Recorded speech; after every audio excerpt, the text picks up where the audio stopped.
So it's time for me to share with you all my early favorites for Miss Earth naman this year. After going virtual for the past 2 years due to the pandemic, I am so happy that Carousel Productions has finally gone back to its face-to-face activities and live format starting this year.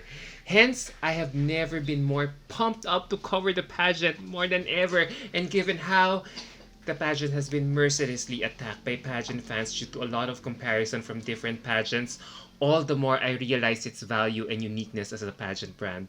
As I have been stating in my previous blogs, Miss Earth naman is very unapologetic with its mission and environmental advocacy. Hence, it doesn't need to impress us in terms of five-star hotel accommodations, luxurious getaways, or even mounting a glossy production just to prove a point. It thrives in its core value of being one with nature, literally by spending so much time communing with the nature. Whether it's a tree planting activity or walking in swim on stage by the beachfront, it couldn't care less what we think about it.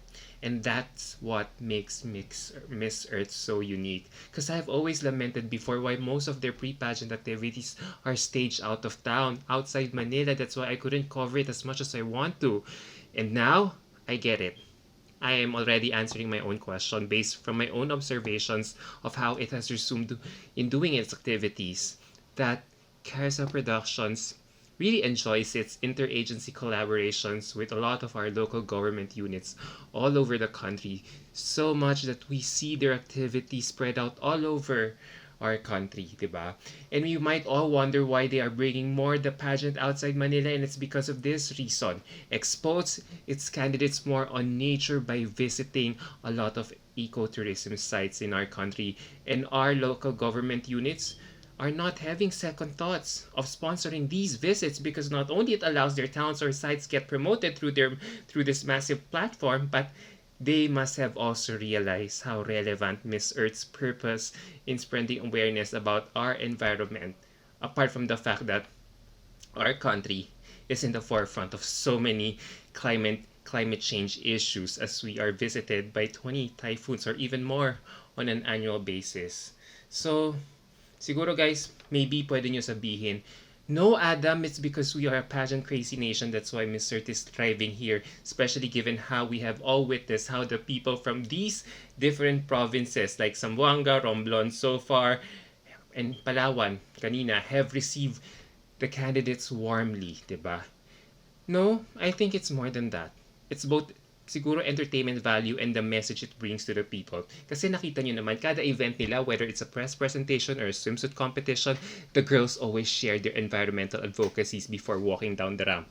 Now, they don't just introduce their names, country names, and age, but they also get to share their message as well. So in a way, you wouldn't succumb to that temptation of objectifying the girls because you will immediately be blown away by their intellect and substance. So in short, it strips us of our misconceptions about these girls, and you will even be impressed with them the moment they finish their catwalk on stage. And honestly, guys, I wouldn't be able to come up with this realization if it weren't for Miss Earth Belarus, Lilia Levaya, and Miss Earth Spain, Aya Cohen, who have been very vocal in sharing their thoughts about the fans' disappointment on the way Miss Earth has been doing and organizing its activities. Para namang hindi pa tayo sanay. Parang hindi pa tayo sanay, guys. Dito ka talaga mabibilib sa mga katulad nila Miss Spain and Miss Belarus in defending the organization against these trolls and bashers. If they are not complaining about the pageant's activities, then why do we, pageant fans, still make tons of issues about it? So where's the issue? Where's the scandal? There is really none at all, diba? Pinalalaki lang ng mga, alam nyo na. If the issues are just for point of comparison with other pageants, then all our pleas and rants will definitely fall into deaf ears. Kasi aminin naman natin, guys, Miss Earth is all about being true to its core in communing with nature. So Miss Earth Spain and Miss Belarus truly know what they signed up for. And as they both said, diba, in their respective IG stories, they are here to spread their environmental messages and not be treated like Hollywood celebrities with all the luxurious accommodations they can get. So as a result, almost lahat ng mga candidates na nakikita naman natin, enjoy na enjoy sila sa mga ginagawa nila. They don't mind getting dirty and sharing their advocacies. They keep saying all these in their IG stories or even during live chats with their followers on their social media accounts. And they don't have to be forced by Carissa Productions to do this for them kasi it comes out naturally for them. So, makikita nyo talaga guys, these girls really walk the talk. And it's just sad that we pageant fans are the only ones who still can't get about Miss Earth's relevance and uniqueness as a pageant brand. Pero guys, naaminin ko sa inyo, there are still more parts of its logistics that make me still warm up to it. Aminin ko naman, nagpapakatotoo lang din naman ako sa inyo. Like how it is staging its forthcoming finals night in Cove, Manila again, which I feel is not ideal for an 87 delegate comprising pageant. Ang dami nila. And nakapunta na ba kayo sa Cove, Manila? Hindi ganun ka ideal yung setup ng stage, di ba? Ang liit pa ng audience area. Mainit din given its outdoor setting and the audience view is really far from the ideal. Hindi elevated yung seats like in Araneta Coliseum or MOA for us to appreciate the whole technicalities of the production. Pero maiisip mo talaga bakit ba nila gusto gawin sa Cove, Manila? Well, it's probably because Carissa Productions might want to take advantage of the natural lighting Cove, Manila offers in relation to its environmental mission. Diba yung araw? Kasi nga outdoor setting. So, pansin nyo, swak sa Miss Earth. So yeah, as an accredited member of Miss Earth, I have to be more open-minded and get out of my comfort zone to be able to imbibe Miss Earth's relevance. So that's Miss Earth's impact to me. Even a pageant vlogger like me can feel its environmental mission from where I am sitting at.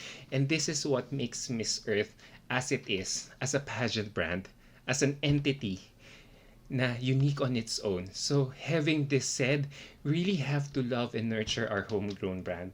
Miss Earth organization may be far from perfect, but when it comes to relevance, it's a pageant that should be on top.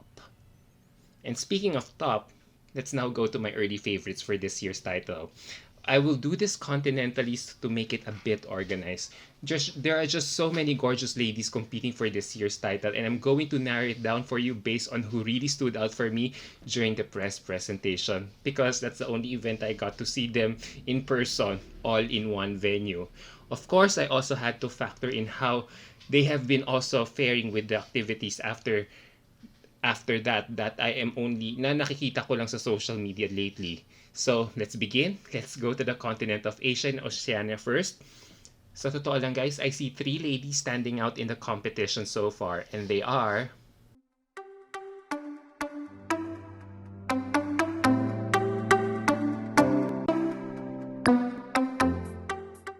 Number 1 is Sheridan Martlock from Australia. You know what? I've been so obsessed with this girl since 3 years ago, and I'm so happy that I finally get to see her in person. Ang ganda niya talaga. She's really beautiful in person.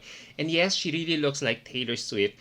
And it's this Taylor Swift resemblance that is making her a standout in the competition. And I don't mind that she's riding on it. She just looks very hip, fresh, and commercial all the time, and is very hands-on with her environmental advocacy. She really speaks well and walks the talk. And next is Mina Suchoy from Korea. You know what, guys? If Australia won't win, then I want this girl to win. I've been so obsessed with this Korean lady too, as she is so fun and refreshing to follow in this year's pageant. She is also just natural and bubbly, and that's why a lot of pageant fans like her so much, na hindi siya pageant patty kumilos, and that really adds up to her mystique. And the only thing I am so worried about at the moment is her catwalk, kasi it's not as refined as I would have wanted it to be. I hope she can still polish it, as the Latinas, alam naman natin, are very strong in this aspect of this competition. And now, we go to my third Asian girl, and I'm giving it to Jenny Ram from the Philippines. Of course, hindi magpapatalong pambato natin syempre sa Miss Earth. For me, she's really pretty and has a beautiful smile. However, I have to be honest, guys. I wasn't wowed with her press presentation performance. She looked quite stiff and unnatural with her catwalk. How she looks on point and Josa on her glam photos is not or did not register the moment I finally saw her for the very first time. Yep, that was the very first time I saw Jenny. Kasi nga, lagi silang, hindi ko naman sila na-cover nung Miss Philippines Earth in Persons. Hence, she fell flat for me. Wala akong naramdamang it factor. But hopefully, I'm willing to be proven wrong by this lady very, very soon.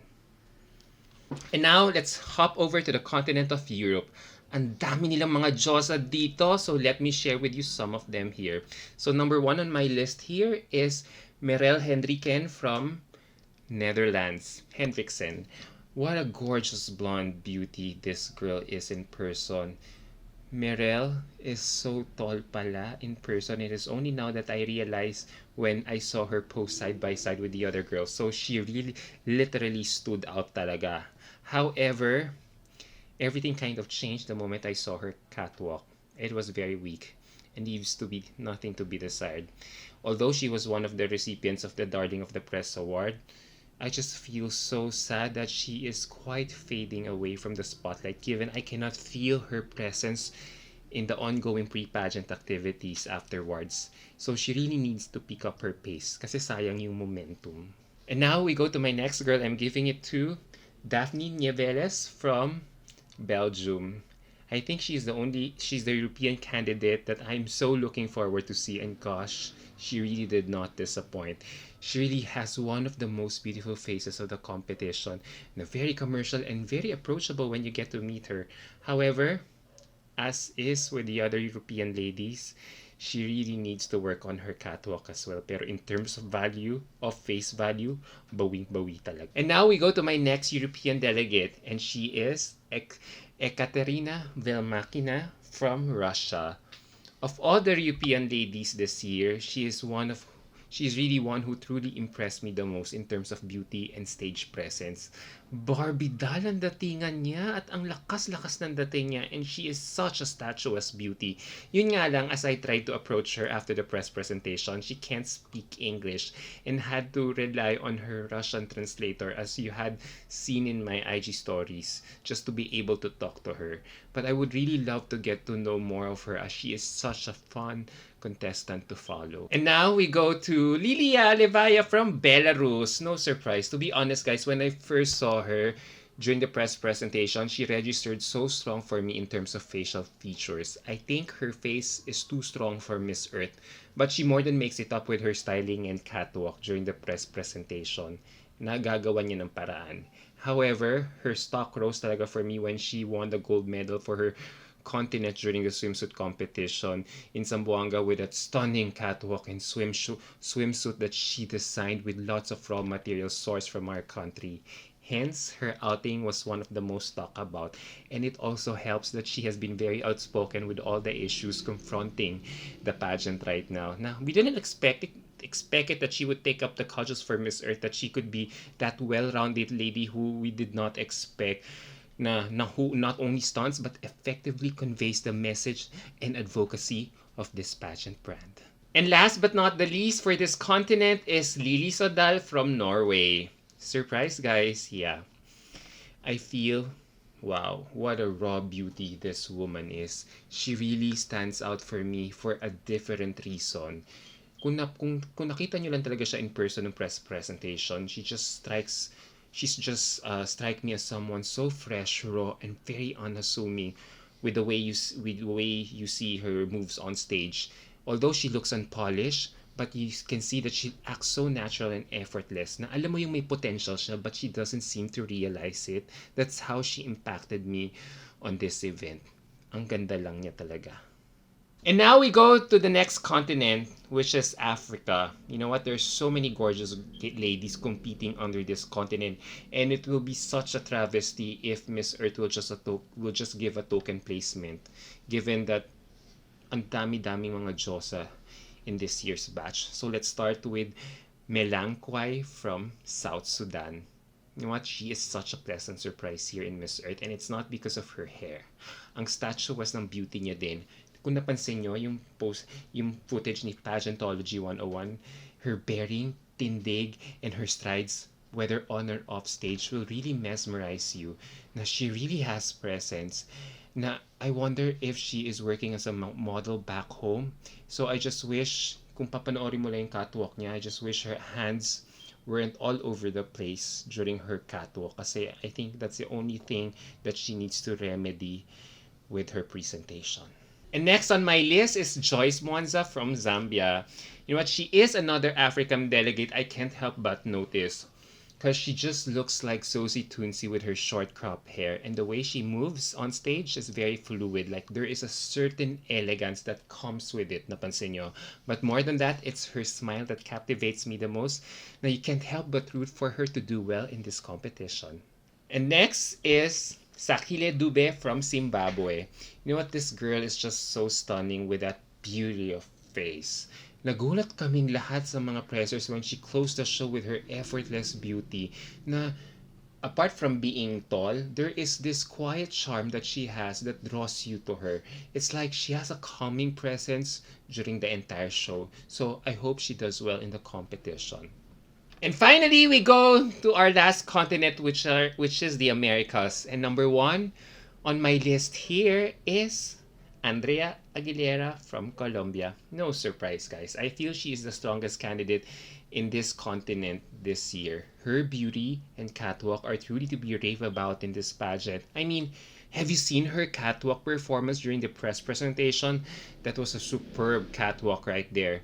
But I am no longer surprised talaga na she's doing well here in Miss Earth. As we all know, Andrea is a top 12 finalist of Miss World last March. So in terms of competitiveness and overall packaging, she is really a shoo-in for the crown.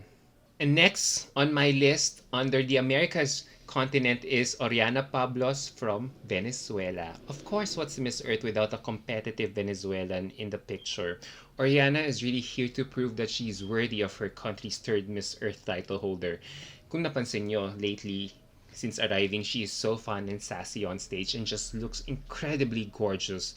But more than that, I love how she is having so much fun while being competitive. Napansin nyo? Kasi have you been watching her IG stories and vlogs wherein she is truly happy and grateful to be part of this year's Miss Earth? Tinitake niya ng mga footages ang bawat eksena niya doon, from the hotel down to the food. So, I really like the fact that she doesn't take herself seriously in this competition. And for that, I really feel she is a refreshing Miss Venezuela in this year's pageant. And next on my list here is Shayla Ravelo Perez from Cuba. Oh gosh, Shayla is really more beautiful in person kung nabigyan kayo ng chance. I finally met her in person and she just looks very fresh and approachable during the press presentation. And we can't stop raving about her beauty since then. So, hindi na ako nagulat when she won the Miss Islas de Romblon Special Award 2 days ago. Ganun siya talaga, guys, kaganda, that all the locals or even the pressers during the press presentation are smitten by her looks. Plus, her catwalk is good too. Kaso yun nga lang, she is not that tall compared to the other contestants. Pero beauty-wise talaga, guys, pasok talaga sa banga. And next on my list is Polina Aviles Festhold from Puerto Rico. You know, the moment I saw her, I thought she looks like a blonde version of our very own Maureen Montang. You will be so drawn to her eyes and you can't help but want to get to know her more afterwards. Now, I just like her aura and demeanor, but she just has to watch her nerves next time, as she can easily be distracted when it comes to introducing herself on stage. And finally, on my list here is Brielle Simons from USA. You know what? I can't believe that she hasn't been getting the hype that she deserves in this competition, as I feel she really deserves it. During the press presentation, she had one of the best introductions in catwalk. That twirl she did as she walked towards the end of the runway was so good that you would feel her intensity on stage. So she's really making her country proud, and as someone who replaced the original winner, she's really exceeding all our expectations. So there you go, guys! Ang dami ko pang gustong banggitin ng mga contestants this year, like Ethiopia, Palestine, Brazil, Belize, Ecuador, Chile, Iran, Iraq, sino pa ba? Austria, Slovak Republic, and Indonesia, who are also standing out on their own merit. So, ang dami mga Diyosa talaga this year. So what do you think about my list? So guys, if you notice, most of the girls here on my list have one common denominator. They are all facially beautiful. Kailangan pinanganak ka talagang Diyosa, kasi feeling ko yan ang template ng Miss Earth year in and out after observing their winners for the past few years. Kasi nga, may no makeup round sila. So that makes a competition very cutthroat. But apart from that, of course, the personality, attitude, and most especially the intelligence part will have to be considered. And I believe all these ladies have what it takes to be the next Miss Earth title holder.